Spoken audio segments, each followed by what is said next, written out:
एक समय की बात है, अंधकार में रात थी। आसमान में घने बादल छाए हुए थे और बिजली की चमक के साथ डरावनी आवाजें वातावरण को भयानक बना रही थीं। विक्रम, उज्जयिनी का वीर राजा, अपने वचन को निभाने के लिए गहन जंगल में चल पड़ा। विक्रम ने उस पुराने शमशान में कदम रखा जहां एक विशाल बरगद का पेड़ था। उस पेड़ पर वेताल उल्टा लटका हुआ था। उसकी हड्डियों की संरचना झलक रही थी और उसके चारों ओर नीली रोशनी की फड़फड़ाहट हो रही थी। वेताल ने विक्रम को चुनौती देते हुए कहा, राजा विक्रम, यदि तुम मुझे पकड़कर ले जाना चाहते हो तो मैं तुम्हें एक कहानी सुनाऊंगा। यदि तुमने उत्तर दिया तो मैं वापस लौट आऊंगा और यदि तुम चुप रहे तो तुम्हारा सिर फट जाएगा। विक्रम ने सहमति में सिर हिलाया।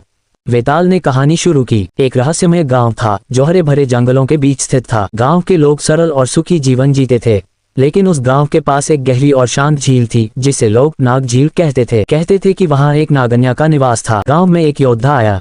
वह तेज और बुद्धिमान था। झील के किनारे उसने एक सुंदर महिला को देखा। वह महिला नागन्या थी। उसकी आंखें तारों की तरह चमक रही थीं और वह हरे चमकते वस्त्रों में जादुई लग रही थी। नागन्या ने उसे चेतावनी दी, ये झील सुरक्षित नहीं है, इसके नीचे एक ऐसा रहस्य छिपा है जिसे जानना तुम्हारे लिए घातक हो सकता है। लेकिन योद्धा जिज्ञासु और साहसी था।